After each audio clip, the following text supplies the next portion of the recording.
Welcome to another episode at Pleasure Lit with Patricia. Whatever you're doing right now, I invite you to just take a short moment to drop into your body with me together through 3 conscious breaths. You will have the time for that. So we're going to take a deep breath in through our nose, deep into our belly, expanding, and we're going to sigh it out through our mouth. So deep breath in and release. We're going to take another deep breath in through the nose. You can also place a hand on your heart and release.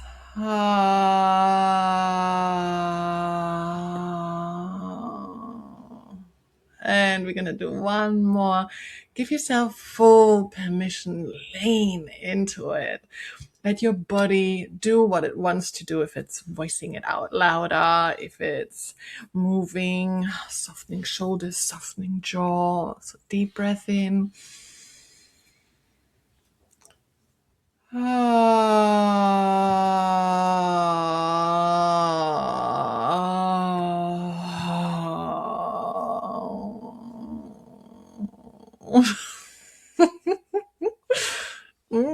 Felt like a little kitty cat right now. Like, I want to smack into this hand. This also feels really nice. Hands holding yourself like this can be so self-soothing. There's so many beautiful tools and practices for that. Such a big shift with just such a short moment of connecting with your body. I would love to share an experience with you that I had this week with my daughter.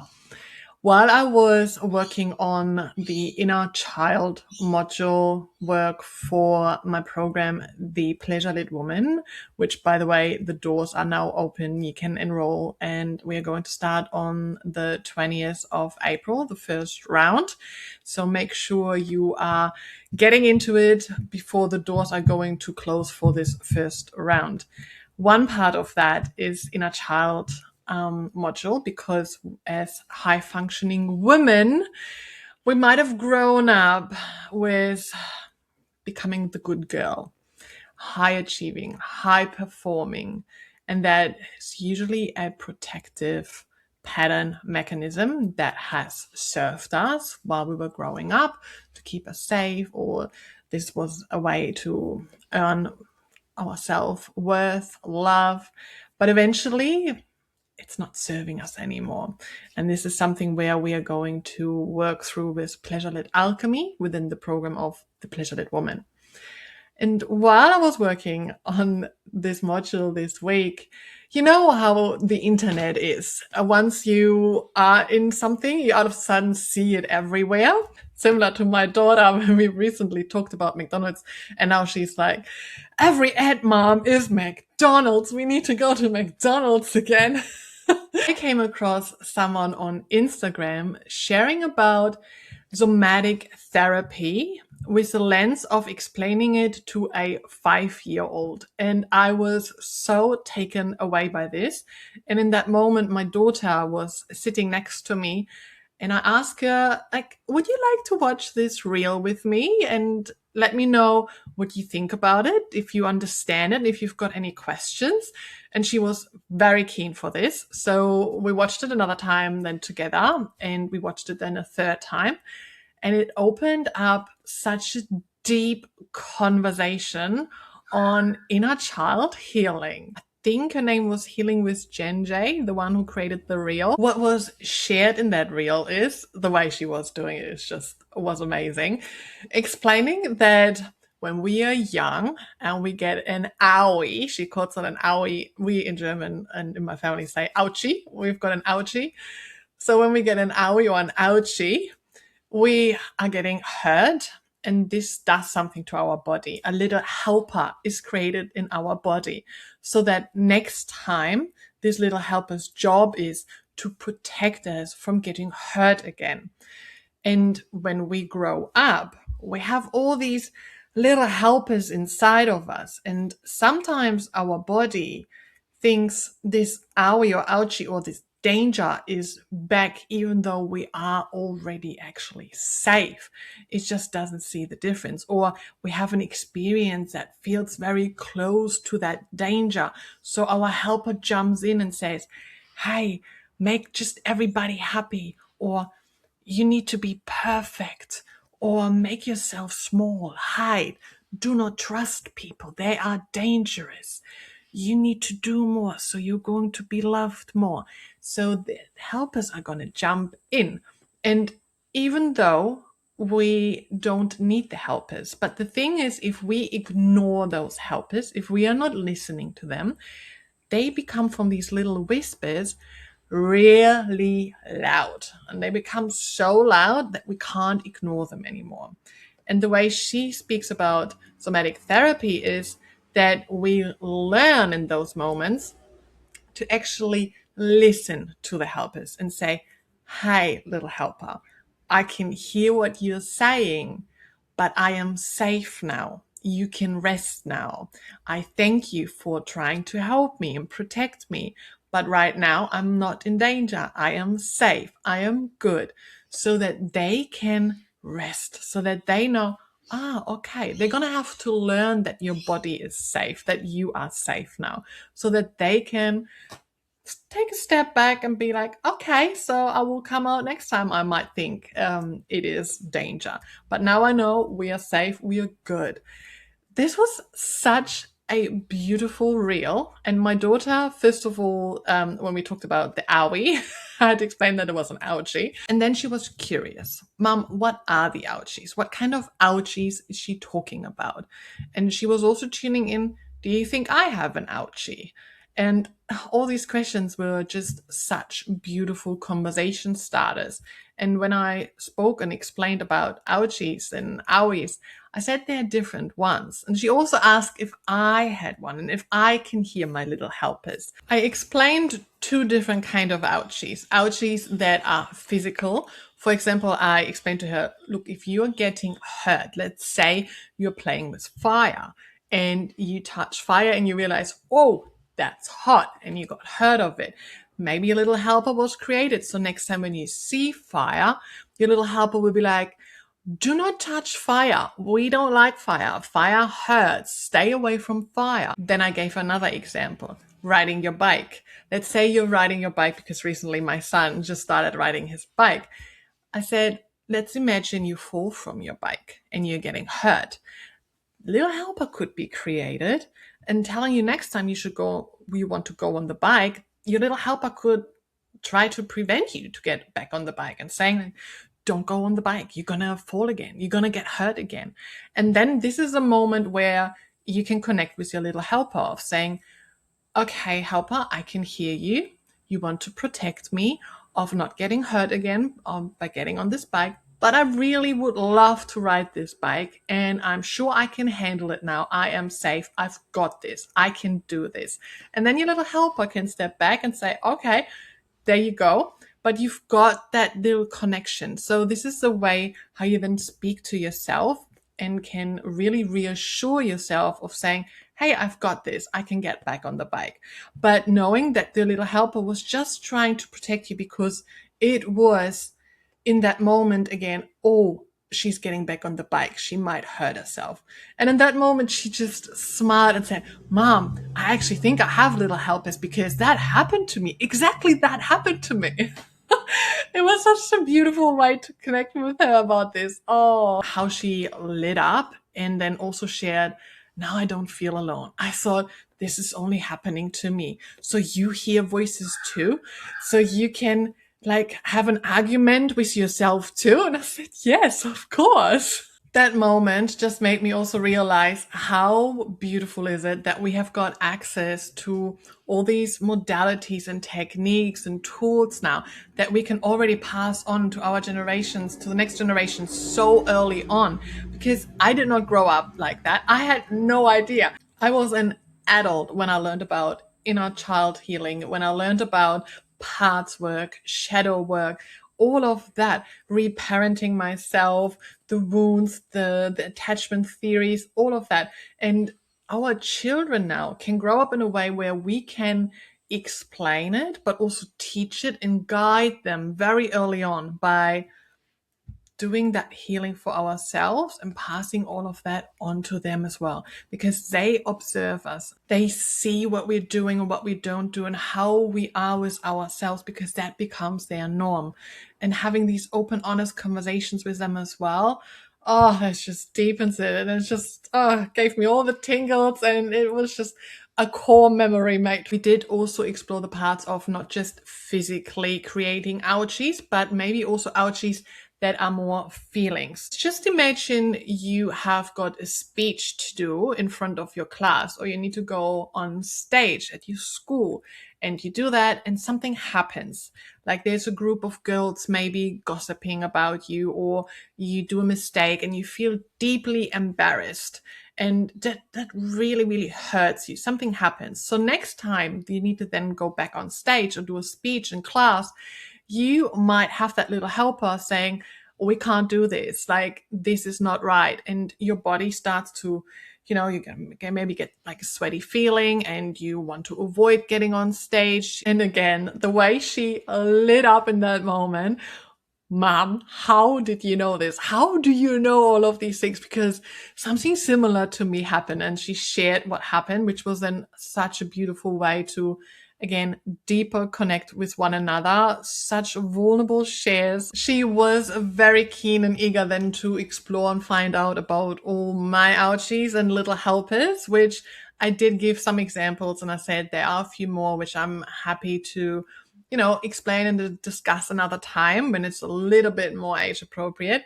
What I did mention, though, one in particular was, for example, the little helper inside of me that was speaking to me for quite some time, of saying, do not trust men, because, and I explained to her that happened really early, daddy and mommy, my dad and my mom got separated, and, mommy got pretty badly hurt by men. So for a while, my little helper was saying, do not trust men, all men are bad. Where I then explained to her, mommy's done a lot of work on that, because now I've talked to like my helper and explained not all men are bad men. There are good men out there.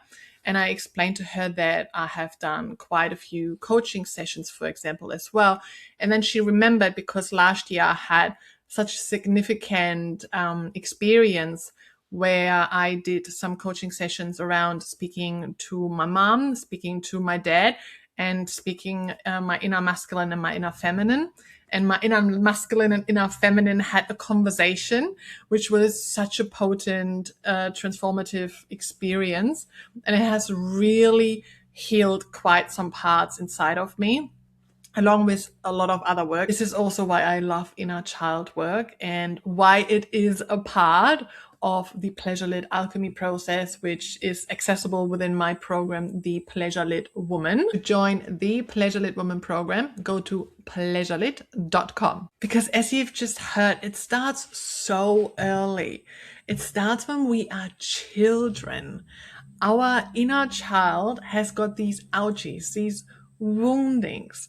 And as we grow up, we have got these little helpers, these voices inside of us. And out of those, we create survival patterns. And for high functioning women, high performing, high achieving, high ambitious women who are just doing, people pleasing, who are perfectionists, that is a survival pattern that we have learned and adapted from when we were little girls, and had to be the good girl, because either that kept us safe, or that was earning us the attention and the love and the self-worth, because it was unpredictable where we grew up. And the more we did and achieved, the more we maybe got praise and love. So that was something that we adapted. But as we grow up, it is not serving us anymore. And in fact, it's now stopping us and preventing us from feeling pleasure and love and self-love. And if we continue to just function without actually feeling and without connecting with our inner child parts and woundings, we are going to run into issues such as sleepless nights because you're starting to overthink. You're just, working from your mind. You fall asleep, or you can't fall asleep because you're thinking, wake up in the middle of the night because you're thinking, wake up in the mornings, you're already thinking of what you need to do. You're doing something while you already think about the next thing. Like you're eating lunch and you're already thinking, okay, now I need to do the reply to that email. You are actually playing with your kids, but then you're like, oh, I actually need to do the washing. You do the washing, but then you're actually thinking while you do the washing, I should actually probably spend some more time with my kids, because you're not there, you're not present, and that's going to be chronic stress. So you're going to be exhausted, edgy, sleeping issues, gut issues, weight that doesn't want to come off, very controlled around food, or you can't control food at all. It is going to hurt your body, your health and well-being. And something that can break through all of that is pleasure. Pleasure is your key nutrient in this, because through pleasure, you can break through these survival patterns. Pleasure is something that you experience when you feel regulated, and you're going to start feel radiant and deliciously turned on. You're going to be present in the now. You're going to be in your body, out of your mind and into your body. So pleasure is basically what is going to break through those patterns. And pleasure is also something that you need. Pleasure isn't luxury.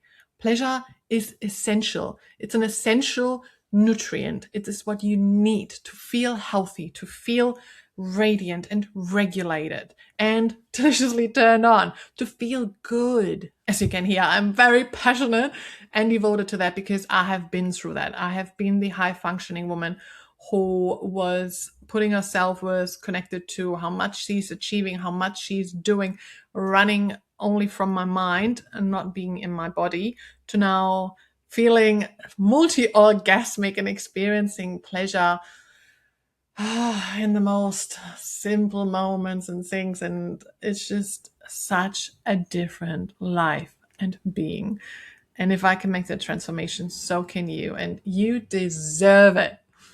Pleasure is our birthright. My daughter could remember when I was sharing about the inner masculine and inner feminine, and also talking to my mom and to my dad about the sessions, because I had slightly shared around this to her last year when I had this moment. And she just looked at me. It's like, I remember that when you said that. So that is like what you've done. You've talked to your inner helpers in that moment. I said, yes, that was a session where I talked to my inner helpers. I connected with them and I explained to her, because in that session, for example, we said the inner helpers, they all have a seat at the table in my heart. So in my heart space, there is a table, and everybody who's, there within me, they get a seat around this table. And I can then say to them all, I hear you, all your voices matter, and I hear you all, but I am in control. I am in control, and I am going to decide what we are going to do. You can share with me what, is important to you, but let me make the decisions. And I do not want to make decisions from the perspective from you or you or you or you or you or you. I'm in charge. As you can hear, by discussing inner child concepts with my daughter, I opened up a whole conversation around fears and feelings, and also how we all experience emotional pain and how it can manifest in our lives later on as well. And this honestly made her feel less alone. It made her feel seen. Conversations like this can then provide a safe space for exploration, connection, for learning and growing. Recognizing those little helpers inside of us allows us to acknowledge our fears without letting them dictate our actions, without letting them control our life, without letting them make the next decision. So next time when you feel anxious or fearful, take a moment to tune in, and if you can identify who is talking and which little helper is that, and what does this little helper need to hear from you right now? To let them know that you are safe, to reassure them. It was just such an interesting conversation to have with her.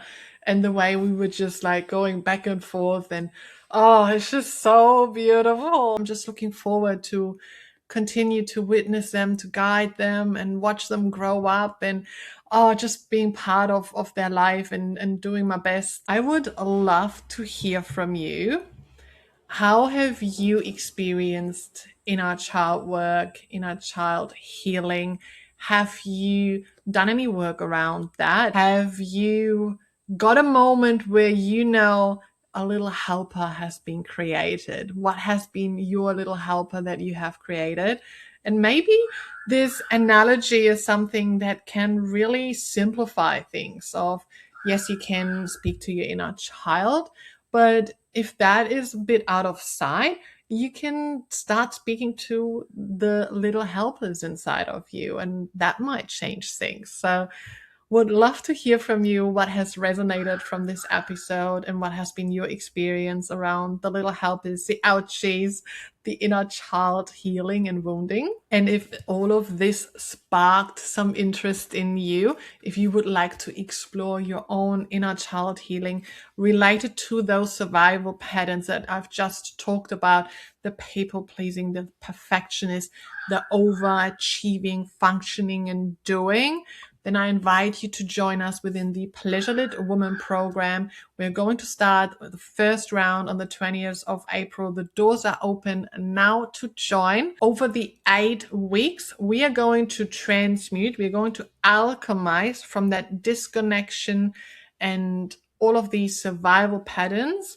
We're going to alchemize that into opening yourself up to experience pleasure, to expand your capacity to experience pleasure, and it will change your life in all areas of your life. Pleasure is the key. To join the Pleasure Lit Woman program, go to pleasurelit.com. Thank you so much for tuning into this episode. Make sure to follow and subscribe to the channel.